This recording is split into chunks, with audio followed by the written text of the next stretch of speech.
Alright, what's up everybody? This is Ryan here, and you're watching episode 44 of my live stream Q&A. Let's switch to full screen mode. There we go, that's a little better. Alright. So, I just wanted to tell just a quick little funny story from last night. As my regular viewers know, I've missed 2 live streams in a row just due to work scheduling conflicts and having to work Sundays. And the Sundays prior to that, I've been working very, very late on Saturday, all the way until 2:30 in the morning. And so last night, at the start of my shift, I was rather lucky to start a little bit earlier than normal. And I was all excited that I was going to get off work at 12:30 p.m. and then be able to get maybe 6 hours of sleep instead of 4. So anyways, I got busy, got the work done, and got paid, and etc., etc. And I managed to walk home. So I made it all the way home to my new apartment, and figured out that I had forgotten my keys at work or just dropped them. So anyways, yeah, after kind of freaking out for a moment and phoning my brother and basically complaining to him that I was locked out of my apartment and unfortunately waking him up in the morning, I decided, well, I better just cab back to work. And I had to cab because the buses weren't running at that point. And so I managed to cab back to work and rifle through the laundry and found my keys in the back pocket of my work pants. So anyways, that was super lovely. So I got that done by about 1:30, and by the time I got home it was about 2 a.m. in the morning. And so that extra 2 hours that I got, which I was hoping to get some extra sleeping time, turned into time basically with me being pissed off and freaking out for a minute, and then having to make my way all the way back to work and then all the way back home and blah blah blah. Not actually a big problem though, and if I can share one little thing with this little story. So for the first maybe 3 minutes outside my apartment, standing there late at night figuring out that I don't have my keys on me, I was obviously reasonably a little pissed off. But after a couple of minutes, I kind of asked myself the question, all right, Ryan, is being pissed off going to do anything positive for this situation? And then I like to, this is a question I like to ask myself quite frequently whenever I find myself getting upset. And there are a small number of scenarios where you probably maybe need to get pissed off, but this was just not one of them. And I realized after that, actually no, there's no reason for me to be pissed off. Being pissed off isn't going to get me back to work faster and back home faster. It's not going to get me my keys faster. And instead what I did is I calmed the fuck down, pardon my language, and then I figured out, okay, cab to work. If you don't find your keys, phone your brother, stay at his place, problem solve, that's it. So anyways, I just wanted to tell that little story. So yeah, I was so excited to get those extra 2 hours of sleep. Anyways, so let's see what's going on. I see we got a couple people in chat. Awesome. We got Wiktor, Cześć, jak się masz? It's my Polish for the day. And Marco, thank you for joining me. So, I don't actually have any announcements. My situation has not really changed. I'm still damn busy. I should be able to do the live stream next Sunday. So far, I'm not scheduled to work that day, but like I say, it's still a little bit up in the air for this month. And in lieu of that, I have paused my Patreon page. So today's episode is brought to you by no one else but me. I pay the bills. So anyways, I just have to apologize ahead of time. I'm underslept, over-caffeinated, and probably a little ADD, but I do have a lesson prepared, so we'll get to that in a moment. Oh yeah, coffee. I just spilled water all over myself. That's one thing I haven't been able to master over all of these years is this drinking from cups thing. It's very difficult for me. Alright, so enough rambling. Let's get started. So, just gonna reposition my microphone here. My computer is churning here like a lawnmower.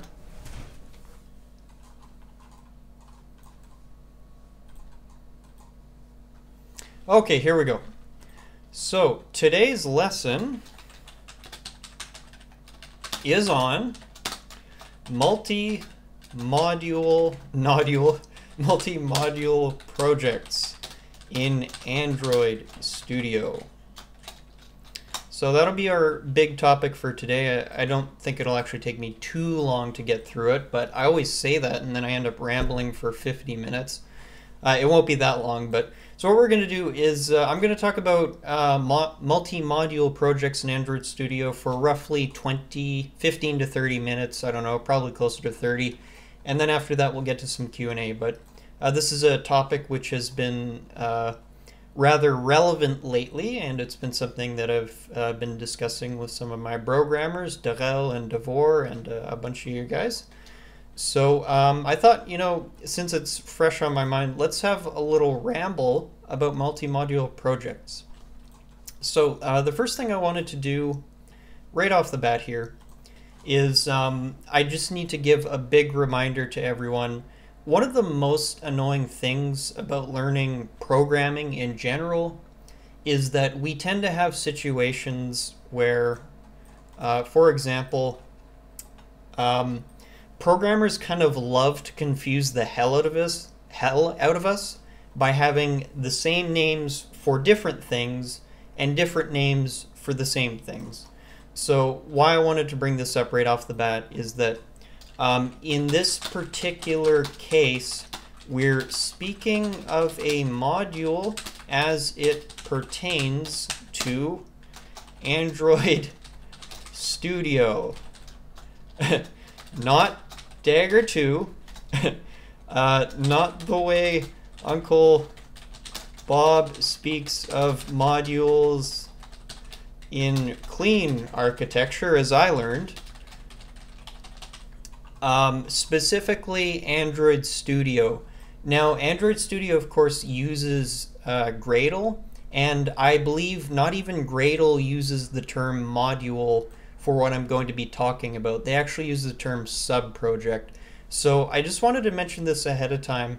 If there's any confusion on the naming or the definitions of the names, feel free to ask me for clarification, because like I say, we're using this word module here, which is a word I've seen pop up in like 7 different places across platforms and developers.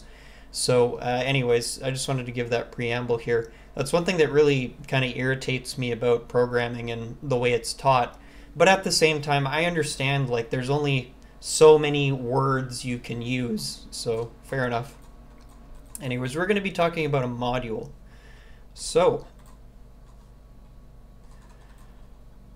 first and foremost, so I've given you that preamble there. So what I wanted to sort of kick this off with is I want you to think of basically whenever you create a project in Android Studio, we'll start with that term. We have a project, which is like a collection of files necessary.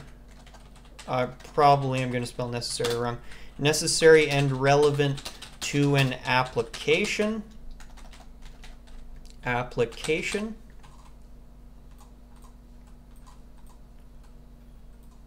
And then we have basically a module, which is a collection of files necessary. So that's going to be including source files and configuration. I should have added configuration up here, source of files and configurations. necessary and relevant to an application. A collection of source files and configuration necessary to either one portion of the app or the entire app. So obviously I'm giving you these definitions here, and they probably don't actually help you understand very well what a module is in this particular case. The main thing I want you to think of for starters is that we have like a project as one big box, and then we have one module within that box, or we can have lots of modules within that box. And so the analogy I wanted to give you to think about what a module is to a project is like so. Let's say we have two apartments of the same size. So one of these apartments is what we would call, where I live, a one-bedroom apartment. So the one-bedroom apartment is going to have, we'll just kind of skip the bathroom thing for the sake of this analogy, but I'm aware that most living spaces require a bathroom. But the typical one-bedroom apartment is going to have of course, a bedroom. It's going to have a kitchen, and it's going to have, say, a living room. So I want you to think of it like the apartment is the project, and then the bedroom, kitchen, and living room are modules, essentially. So they're part of the whole. So that's one example of how we might... Sorry, there's background noise going on with... Yeah, anyways. What happens when you live in a busy apartment? So we've got one type of apartment, which is a bedroom, kitchen, and a living room. And we can almost think of that as something like a model view presenter, which I'll talk about later. And then we can also have what we would call, where I live, either a studio or bachelor apartment. No separation between rooms. So what I want you to think of is, so by default, when you create a new project in Android Studio, you're going to be given one module by default. And that module, so the default module for a new project in Android Studio is called app.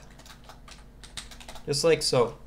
So really quickly, I'll just pull up a project which I created a moment ago. And of course, this will be the same for you if you're familiar with Android Studio at all, but when you create a new project, you get access to one module called app. Of course, if you're not familiar with how Gradle kind of works, so if I open the main folder for my application, we have a project level build Gradle, and we have a module level build Gradle somewhere. Where's the module? There it is, of course. So we have basically the project and a module, or sub-project, you might call that in Gradle. So I want you to think of this default mode as rather like living or having a studio or a bachelor apartment. So it is an apartment, it is a living space, it's fine, but there's no separation between the rooms. So let me just see, oh, I just opened Spotify, nice. So let me just find my spot here in my notes.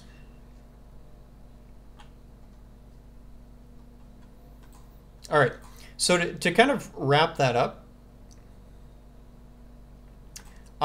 just so by default, of course, this is what happens when I go off script from my notes and then I try and find my place again. So, so the default module for a new project in Android Studio is called app.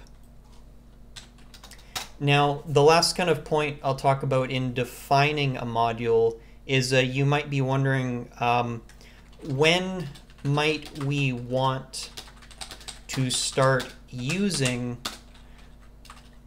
or I'll say when might we want to adopt a multi-module module set up for our applications? So that's a very important question. When do we want to start looking at a multi-module setup? So first and foremost, just to give a nod to pragmatics, if you have a very small application, so say something like my Kotlin MVP calculator app, like so, you really pretty much only need one module. I would still suggest you follow separation of concerns at the level of your package structure and your classes. So of course I'm still dividing things into presenter, domain, view model, blah, blah, blah, all the stuff I always talk about. But in this particular case, I actually started building this app as a multi-module project with a module for data and a module for domain. And then I realized after a little bit that this application only has one feature and one activity. And then I thought, you know, this is just probably overkill. Now, when might you want to start using a multi-module setup? Basically, when your application starts to get larger is a really good situation for a number of reasons, which I'll get into now.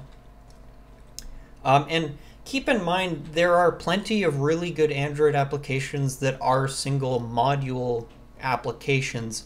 There's just a couple of reasons that have popped up more recently where we might want to sort of follow a more separated approach. So why should you bother? Why bother with a multi-module setup?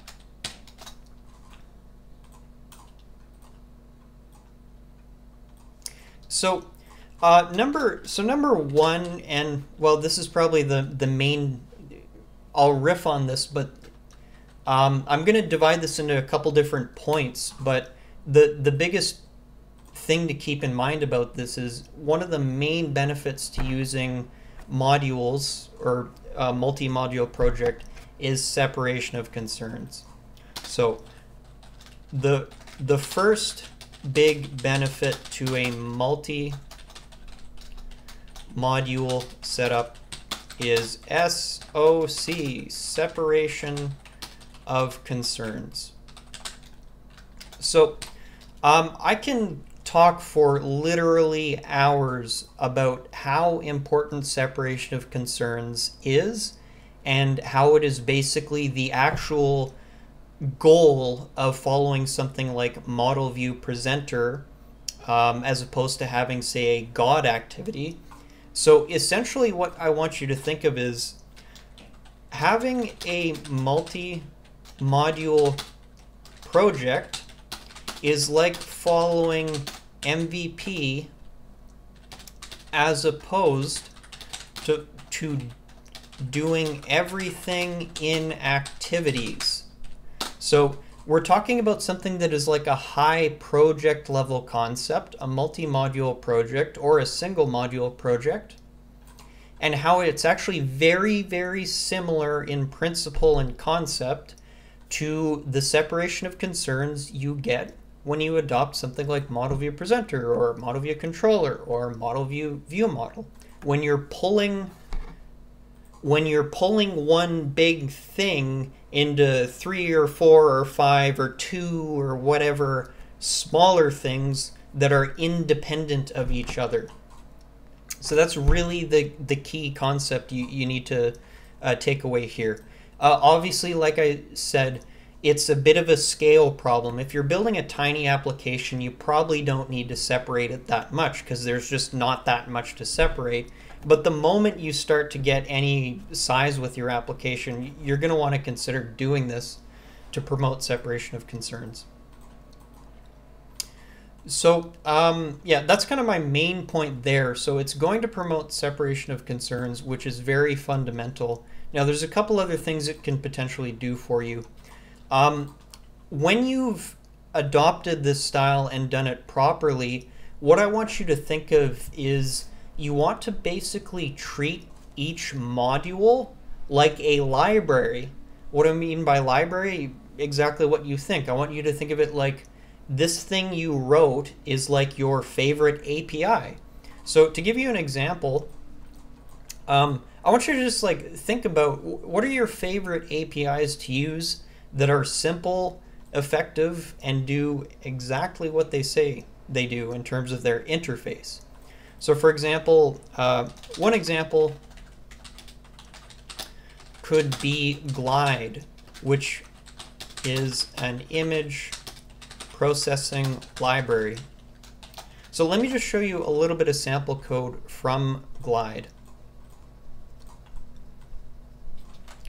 So you would do this within an activity or a fragment, and the code looks basically like this. So when you want to load an image from a resource or a URL using Glide, you of course add the dependency in Gradle, and then all you need to do is you say glideapp.with, so that gives it like a context, and then you're going to say load this thing, in this case a URL, center crop it, and then we have, let's see, load. I'm not actually familiar with this particular placeholder code. So placeholder code, I'm assuming that's something that we would make invisible. I'm just going to delete that because that was, I'm actually not familiar with what that one does, but I could look up the documentation really quickly and figure it out. But anyways, yeah. So load this thing, center crop it into this image view. So why I really like this as an example of a good library is that it is easy to use and it does what it says. So what I want to do is the goal I want to work towards is the different parts of my application looking and interacting with each other similar to something like Glide. So a good interface with good names. So instead of saying something like glideapp.provide application context, we say glideapp.with load this into this. So that's kind of what you want to work towards with your multi-project builds. So that's going to improve sort of the legibility of it and the ease of use. So that's another point is of course you basically want to work towards treating different modules as rather being like libraries. And then the last point I'll ramble about, because I have been rambling quite a bit already, is and this is something a little more advanced, and this might not be relevant to the beginners, but this is something for the beginners I want you to start thinking about, is that as you can see, we've got Flutter, we've got React Native, we've got Kotlin Native, we've got a lot of different options for developing multi-platform applications on one single language. Now, traditionally, that's been, I kind of want to say, a bit of a bad idea, just because the tools we had before didn't necessarily allow you a huge amount of flexibility between iOS and Android. But what I see happening very, very quickly is that we are going to get to the point where having an entirely different code base for one application working on iOS and Android is actually basically a monumental waste of time. So to give you a bit of a visual metaphor of what I'm talking about, hopefully the format will be preserved okay, but I just want you to think of something rather like this. And it didn't preserve the formatting perfectly. Okay. So what I want you to think of is basically, think of this like having a bunch of different modules, and we're actually sharing application code across platforms because we've modularized everything. So let's say we're developing an application for iOS and Android. The only thing that should technically need to change is the stuff with which actually must interact with the operating system itself, which typically speaking, if you're following good separation of concerns, and you have, say, like a cloud database is something important. Typically, the only code that's going to change, or the most important code, is going to be the front end stuff. So obviously, we're probably not going to be able to share front end code across iOS and Android. At least it's a little bit difficult now. There is Flutter and React Native, but and we're working towards that. But just hypothetically, let's say we're working in Kotlin or something like that. What we can do is we can actually create a module for our application's problem domain. So problem domain, if you're not familiar, is like a high-level description of the data your application needs to have and the things your application needs to do. And that is something which is independent of what platform you're on and should be separated out in most cases. And of course, we've got the server code, which will be written in, whatever language it is.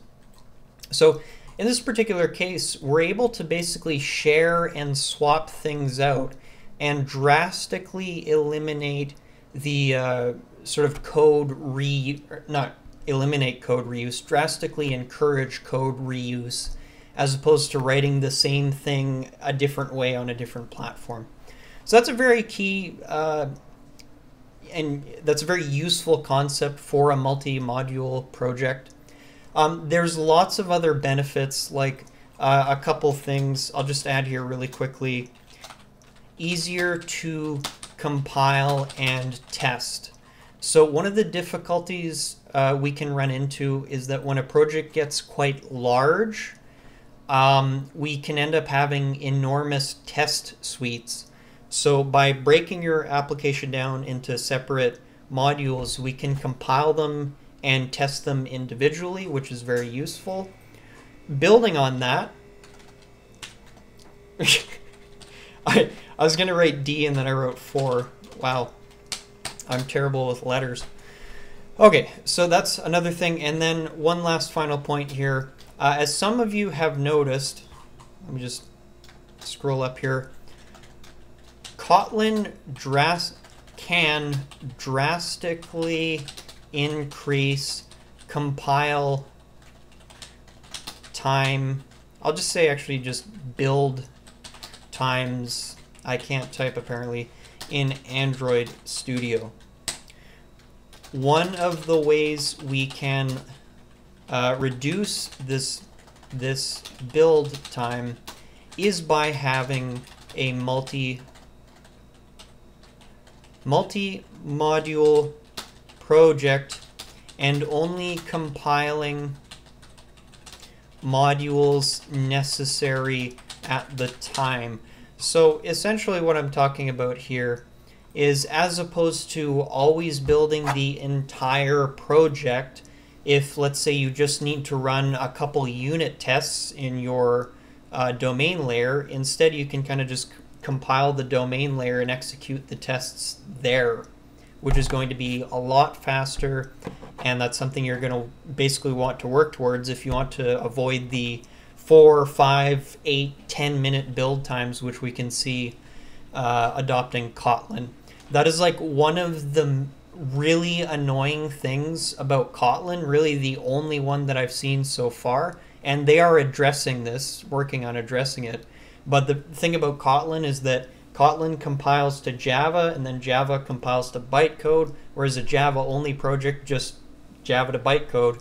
So you actually end up basically getting like double the compilation time because it has to do those two conversions. So yeah, that's basically all I wanted to ramble about for reasons why you might want to start using a multi-module setup. And the last thing I'll do is really quickly show you in Android Studio what adding a new module looks like and how you can kind of tell if a project is a multi-module project. So the first thing is, I should check the chat and make sure the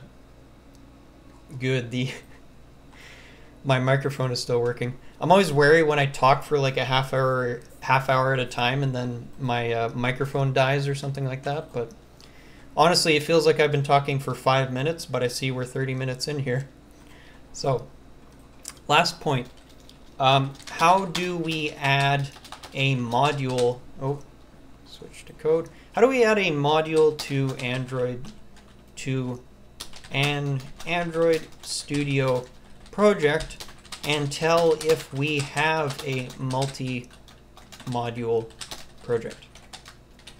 And lastly, how do we use code from another module within a project? And we'll just do a quick demo here. So this is an application I literally made 5 minutes before I started this thing. It's just called Module Test, and it's just a typical Android Studio version 3 new default project. So the first thing I want to point out, and I realize this can be hard to read for some people, but I'll read the names out. So if you switch to the project files view in the file viewer, of course you're going to see the folder for the entire application, and then you're also going to be given your modules up here. So as I said before, every new Android Studio project by default is given a single module called app. So what we can do is when we open up the primary folder for the whole application, then there's going to be a file in there, if this is a Gradle build, called settings.gradle. Within settings.gradle, it's going to tell you the modules of the application, or in Gradle jargon, this would probably be called the sub-projects. So I want you to look at it now and notice how we only have one thing included here, which is app. So what we're going to do now is I'm going to go to File, New, and I'm going to hit New Module, and then I'm just going to select Android Library. This is typically what you'll want to use. If you have something which is like totally independent of Android, you might want to end up using a Java library instead. But typically speaking, you're going to want to use the Android library module most of the time. I'm going to hit Next. And I'm just going to call this, for lack of a better word, we'll call this module Data. So this is typically a module I will create. And I'm going to put things like database code, network code, all those things which my application needs, but really at the conceptual level don't have anything to do with the Android operating system if you're following separation of concerns. If you're doing everything in activities, this won't be very useful to you. So we're going to create this new module, like so, Gradle sync.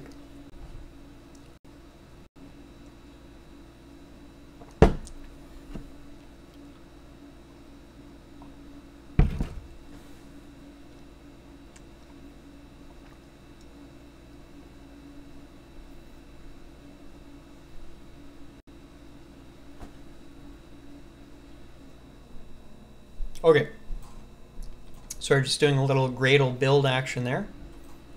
So as you can see here, we added a new module, and within settings.gradle, it has added an entry for us, which says data.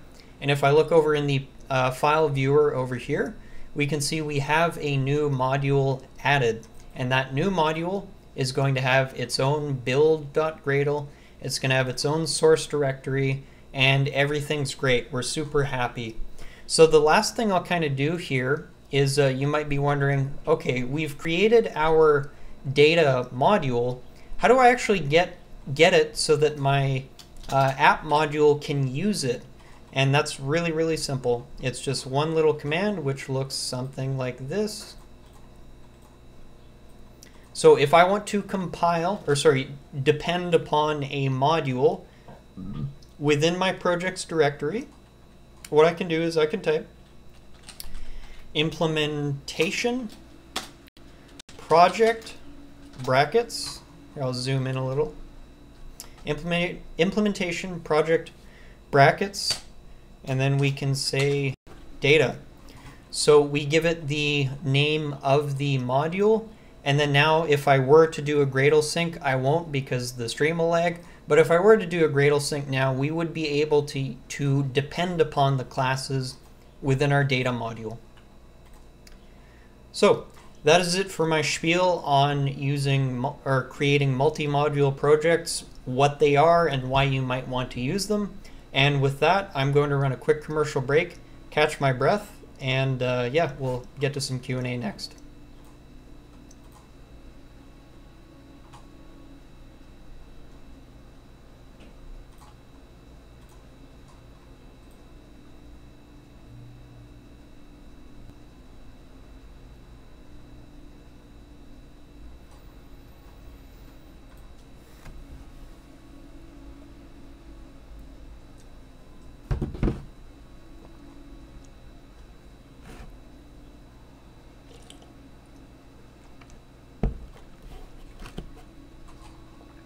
Okay, hopefully my stream is still working. I try to avoid doing Gradle syncs whenever I'm streaming because YouTube is currently screaming at me right now saying that my video output is low, but I see we're still kind of ticking away at the clock here, so hopefully I'm still live.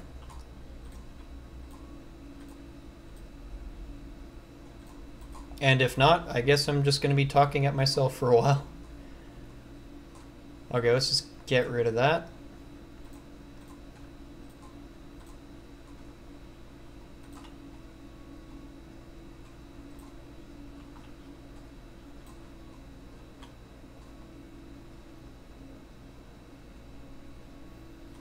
Okay, well, I'm just going to carry on even though YouTube is, like I say, screaming at me. And let's just get into some Q&A here.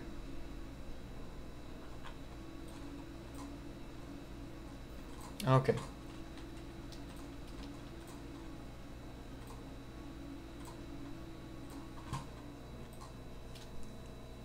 So,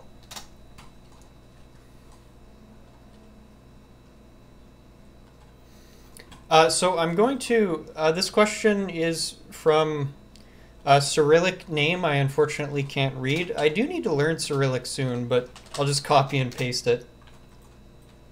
And I couldn't even begin to guess. Maybe I could use Google Translate.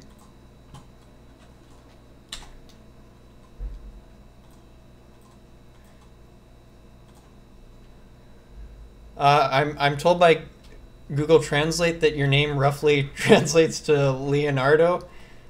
So I don't know how accurate that is, but thank you for the question, Leo. So the question is, what books do I personally read? So the thing about this is I actually don't know how to read. No, I'm just kidding. All right, what books? So I'm assuming you mean programming, but if you're wondering in general, happy to share that as well, because I do read a fair amount. But we'll stick to programming for now. So for programming books, I haven't actually read an enormous number of programming books.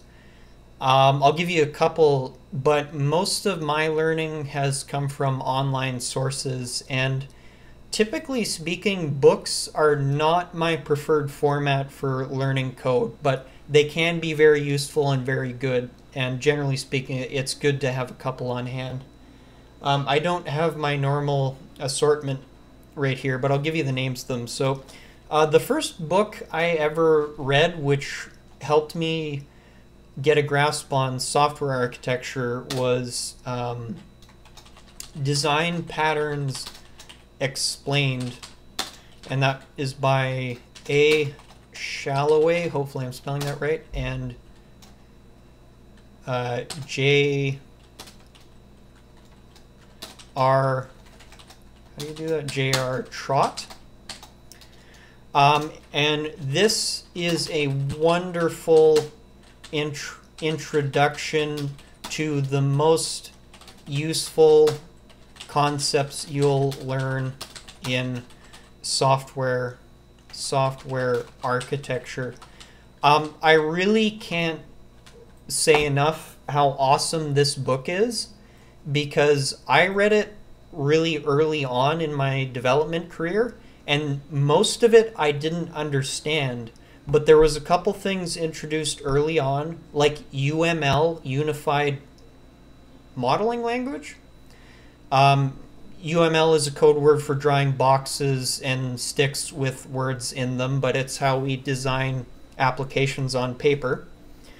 It introduces key concepts. It'll introduce you to the ideas of like solid principles, separation of concerns, design patterns.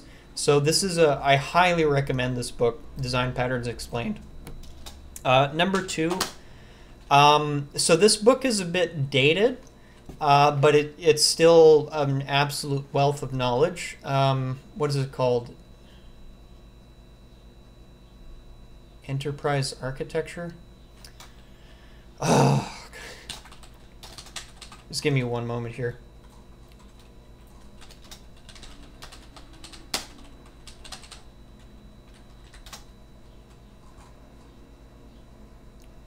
There we go. Sorry, I couldn't remember the exact title. So the patterns, what is it here? The patterns of enterprise application architecture. Okay. So this book's called Patterns of Enterprise Architecture Applications. This is how tired I am. I can't remember a series of words. Whatever. Yeah. Patterns of Enterprise Architecture. Martin Fowler. Martin Fowler is absolutely amazing. This is a masterwork of the typical patterns and architectures, which are almost basically the same thing, essentially. We're talking about recurring structures or patterns that work well, and so patterns are like the specific ideas of architecture, whereas architectures can be thought of as a more principle-based thing. But this is a masterwork of the typical patterns and architectures you will need to know as an advanced developer. So this one, again, I wouldn't recommend this for absolute beginners, but you'll still learn a ton. This one's a little more useful if you've actually built some applications which have an architecture and separation of concerns. It's like the thing that'll take you to the next level. It is a bit dated, but very, very useful. Also, I apologize that I'm red as a tomato right now. It's actually quite hot in Canada suddenly, which is not typically the case. All right, so yeah, Patterns of Enterprise Architecture, Martin Fowler. And the last one I'll recommend here is Clean Code by Robert C. Martin. And again, probably more useful, I'll just say another masterwork of architecture concepts. Probably not useful to beginners at all. And the reason why I say that is the thing about clean code is that Robert, I would say probably quite deliberately, wrote it in a way which doesn't necessarily, it's in a very sort of written in a way which explains things quite independent of code examples. There are code examples in it, but it's basically meant to be like a guiding principle sort of book more so, and it's very technically, it's one of these things where if you haven't worked with these problems, like actually worked with them in code, you're going to read something and be like, okay, I kind of understand what you're going here, but you need background coding experience to sort of ground what Robert says in it.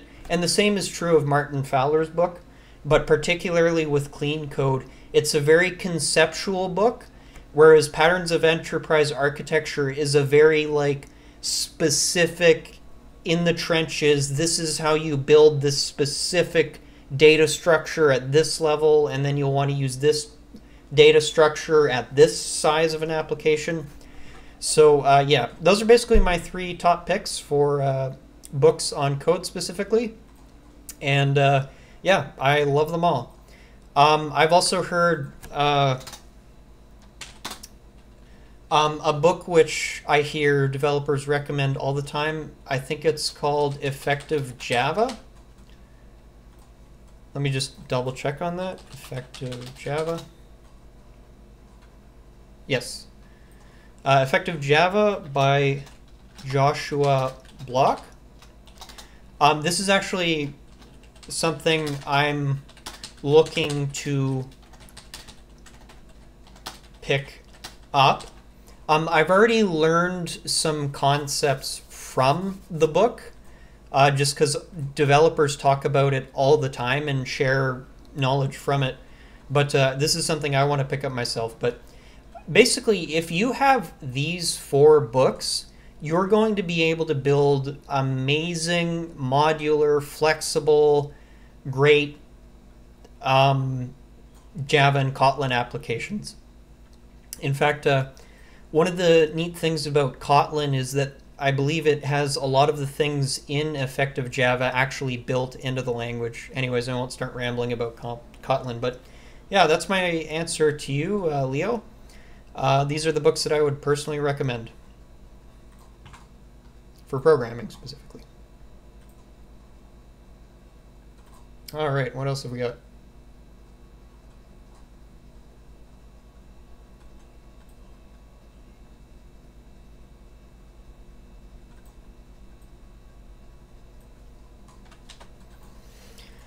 Okay, next question.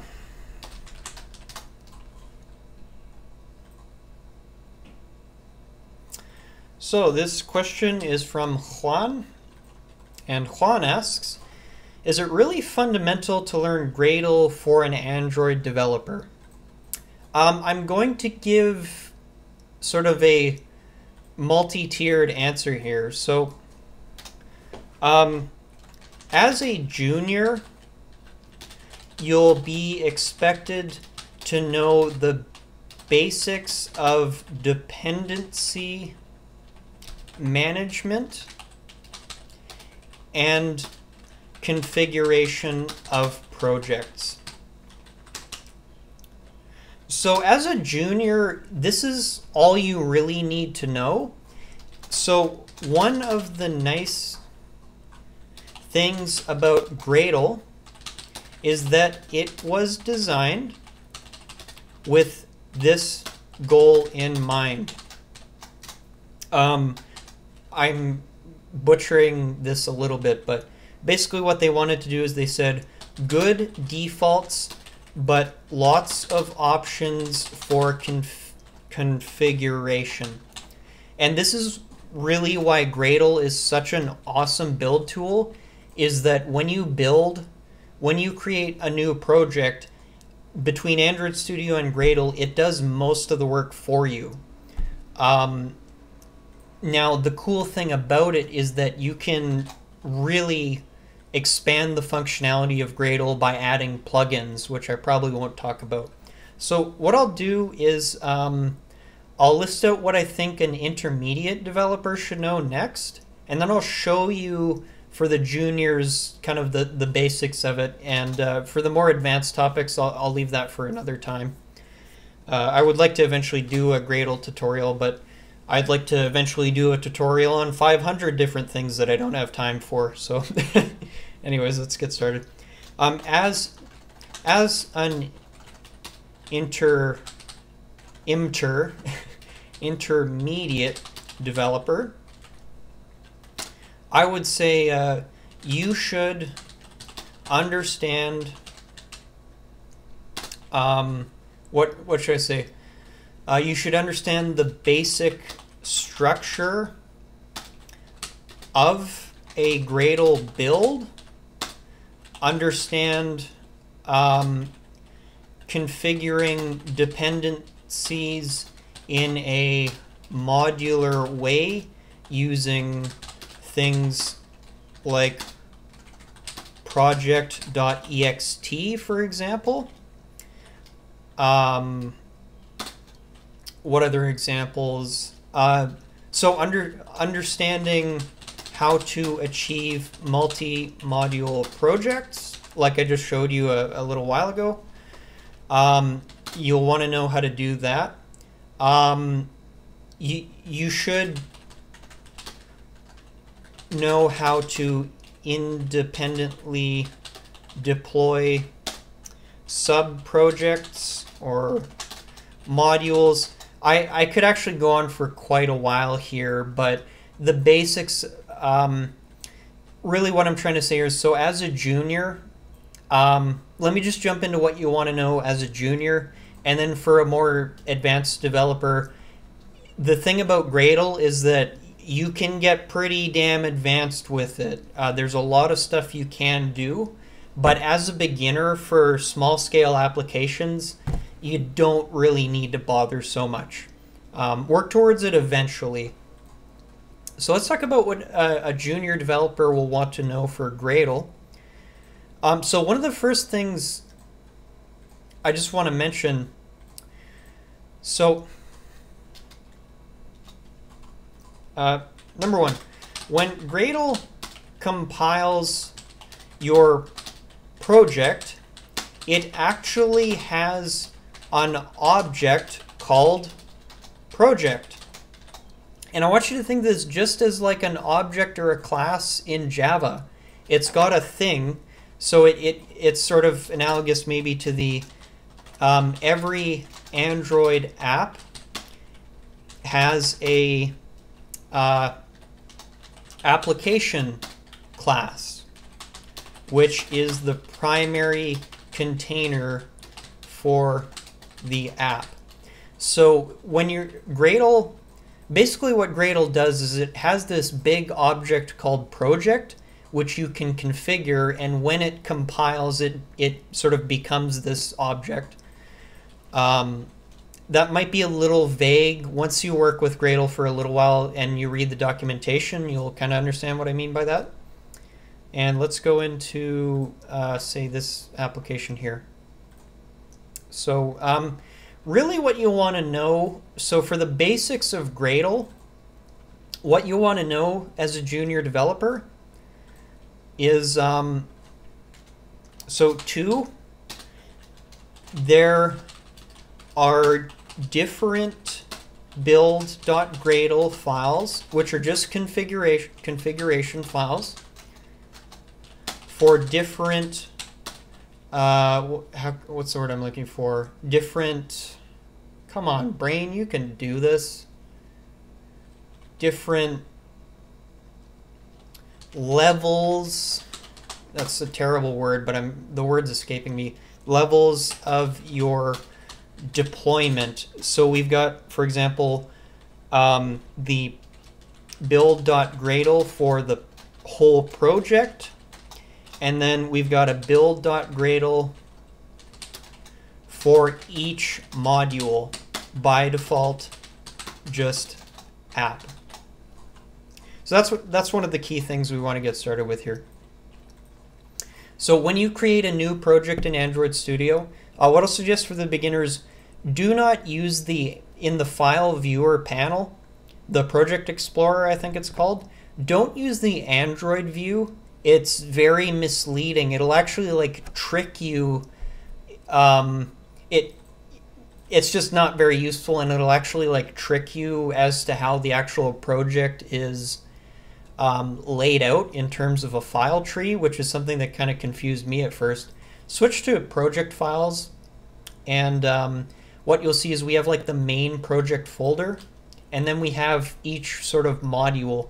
And as I said before, we've got a build.gradle for the project, and then we've got a build.gradle for the module. So what I want you to think of is, so the project build Gradle is configuration for the whole application, the whole thing, whereas the module build Gradle files are configuration for the specific module, of course. And they're going to contain things like libraries, dependencies, same thing pretty much, I guess. We've got handy stuff like configuring minimum SDK. This is project and module configuration. There's lots of stuff you can do. We've got build types, we've got compile options. Don't worry about that if you're an absolute beginner, but you're going to want to understand build types and build flavors as an intermediate. What else can I tell you about? I think that's pretty much all I'll talk about for the beginners out there. But there's other things you're going to want to be able to do. Like, for example, one little extra thing I adopted is I have a separate file called versions.gradle, and I totally took this from this link here, if you're curious. Google Samples Repository, Android Architecture Components. And you can have a separate file. Some people call it versions.gradle, some people call it dependencies.gradle, and it contains all of the relevant dependencies and version numbers in its own self-contained class. So that way, when I have a multi-module project, I'm defining all of my dependencies in one file, and then each module just grabs the dependencies from that single source. That way, I'm not changing things in 5 places when I need to. I change it in one place. So that's a really key concept there. But hopefully, so if you have some more specific questions about Gradle, I'll help you out. But that's the basic gist of it. Just understand that as a beginner, you're going to want to know, like, how do I add dependencies down here? And these are going to look different from usual because I'm using this versions.gradle file. But understand how to add libraries and how to do basic configuration for your application. And that's all you need for starters, because Gradle has really good defaults. All right, just going to run another commercial break, and then I'll probably stick around for one more question here.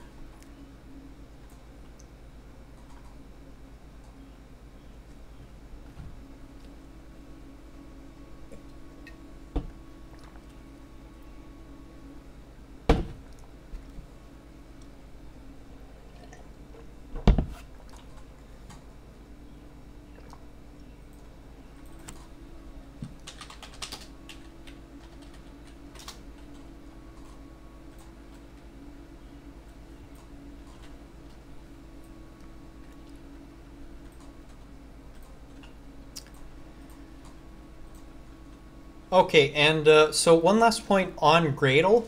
A couple of people have mentioned in the comments that there are some online courses you can use to learn Gradle. So that's totally fine, and there are some really good, if you're going to take online courses, caster.io is probably a good choice. Be careful going on Udemy and paying like $50 for some hastily cobbled together piece of crap course, because there are those out there. But if you don't want to end up spending money and you're sort of a little more of a self-directed learner, guess what one of the best resources for learning Gradle is, and the way that I personally learn how to use Gradle? The documentation. Gradle has really good documentation. If you're a beginner, don't look at it right now, because it is not easy stuff. They don't really pull any punches, but they do explain how Gradle works quite well. And so, for example, what can I jump into here?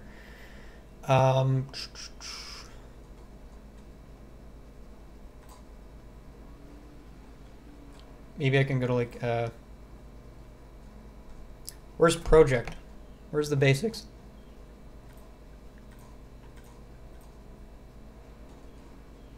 They've changed it over recently, so I was going to show you the basics of how a Gradle project is configured, but I don't know where they put it.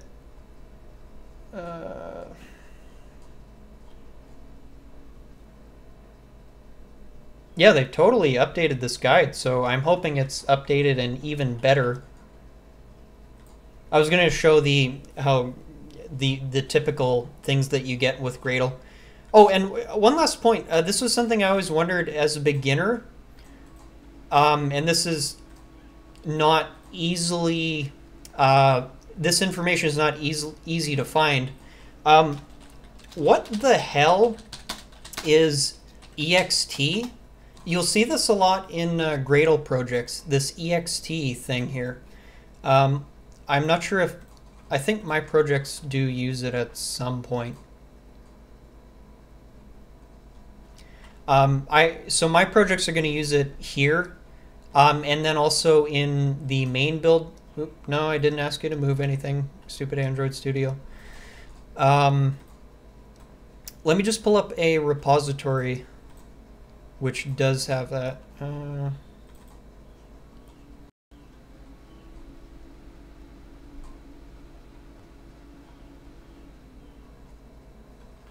that's not a good example. Sorry, just give me one moment.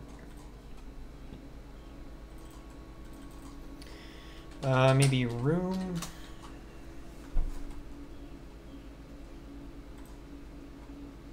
Okay, here we go. So this is from my room demo 2017 library. So another way, so you can lay your, you can create like a separate file for all your dependencies, but another quick way to do it if you have like a small project or if you just prefer, there's also this sort of, so I believe this is called a, I always screw this up. So this is called a script, these blocks, and they get compiled into tasks, I believe. So, and this is kind of like a method. I don't know, it's not directly analogous, but yeah. So one thing you'll see pretty common is you'll see this ext thing here. So what does that actually stand for? So basically what these things are is ext stands for extension properties. And so when we say ext, what we're actually saying is project.ext. And project refers to the object that is a specific class, for lack of a better term. A definition in Gradle is a project. And it allows you to, for example, allows you to add extra data / information to your project. So what might you want to add? For example, you can add dependencies. So as you can see here, I've again defined dependencies in one single place, not in the module, in the project level build Gradle. So I've defined them here using ext. And then if I go to the app, the module build Gradle, as you can see down here, we're referring to those dependencies within our application code here, or within our configuration file here. So we're saying root project. So we're grabbing a hold of the project object, and then we're saying grab this value, which we configured as an extension property. All right.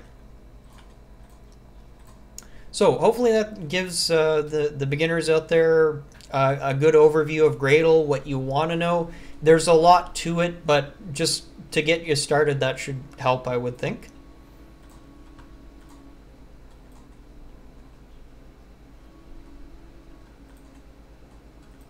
All right.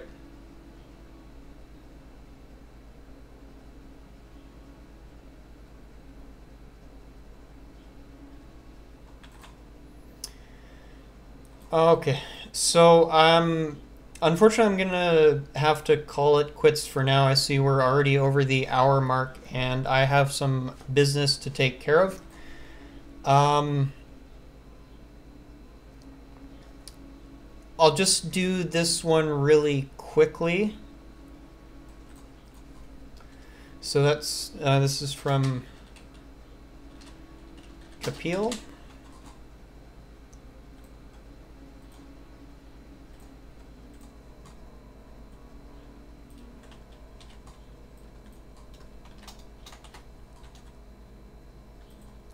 And this is a very good question. I'll give you kind of a brief answer. So Kapil asks how to start understanding large open source Android projects or code bases and start contributing to that project.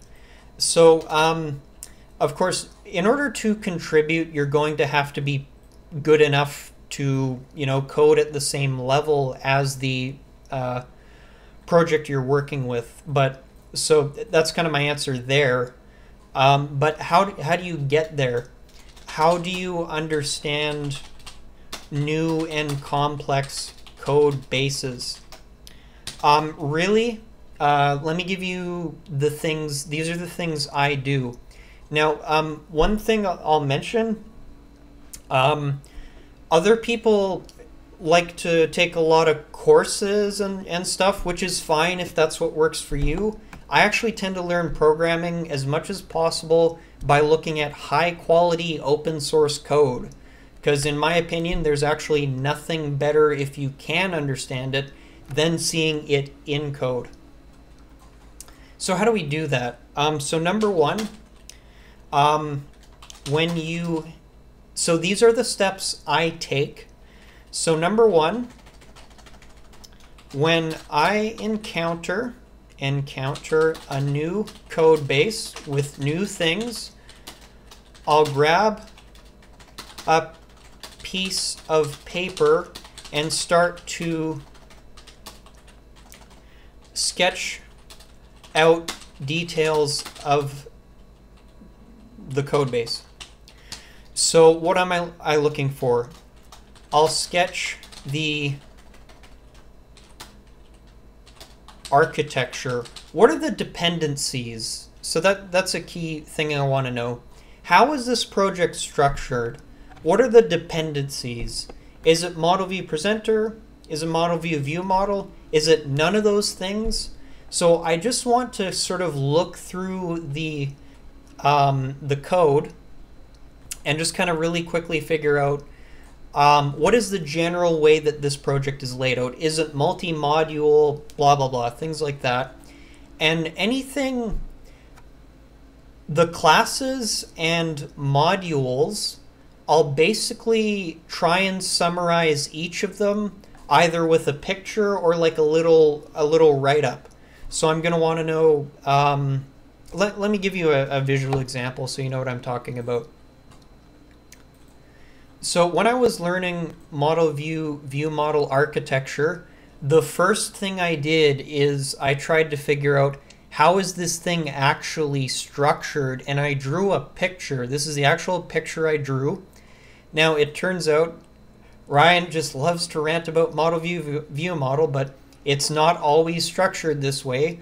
But by drawing this diagram and then on another page just making sure I wrote down what each thing did, that was able to give me like a visual metaphor in my head, and that made understanding projects using model view model a lot easier. If you can think about it as boxes and sticks and words, then you're doing good. So sketch things out, basically. Sketch it out and figure out what you do know and don't know about the layout. So as you identify things you don't know, dive into them and try to understand what they do. This is sometimes really difficult. So I'm going to go on a bit of a rant here. So generally speaking, when you read my application code, I will give something a name which will help you understand what it does. Most programmers don't do that. They'll give things stupid, complicated, technical names which are of no use to anyone except them and possibly the person working next to them. So what you'll find is that certain developers will have projects which are hard to read. Certain developers, their projects read like a book, which is what I work towards. So just try and dive into it and sketch things out and just fill in the blanks. Now this is the next thing. build a project using the same style and heavily reference the code you're looking at. Since we're talking open source code, this is fine. So I'm not saying rebuild exactly the same application. Build something similar, but when you run into problems or as you're designing the project, you're going to say to yourself, okay, how do they do that here? So right off the bat, I'm thinking, okay, I've started a new project and I want to learn how these people do it. I'm going to say, first off, what is their architecture? Are they using Model View Presenter, blah, blah, blah? What is their dependency layout? Do they like to have, I'm trying to think of an example. Do they like to use activities for views, or do they like to use fragments for views? And those are the fine details you're going to want to follow. Build that project alongside the completed code, and by the time you've built your own application based on that source code, you will have absorbed some very good knowledge. So that's really what I always recommend. I always recommend to people, follow a project. This is a thing I made, the name. I'm not saying I invented this idea, but follow a project-based learning approach.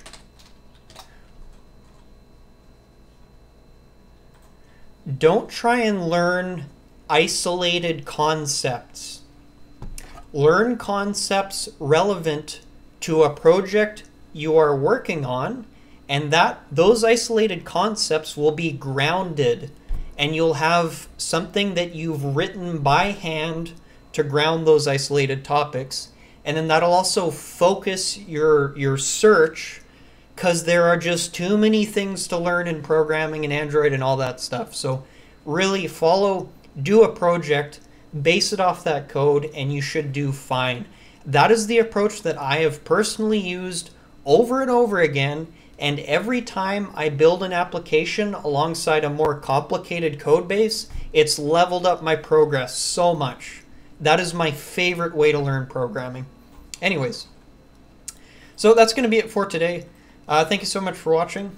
Like I say, I will try and be available to stream on Sunday, so assume that is the case unless I make an announcement otherwise.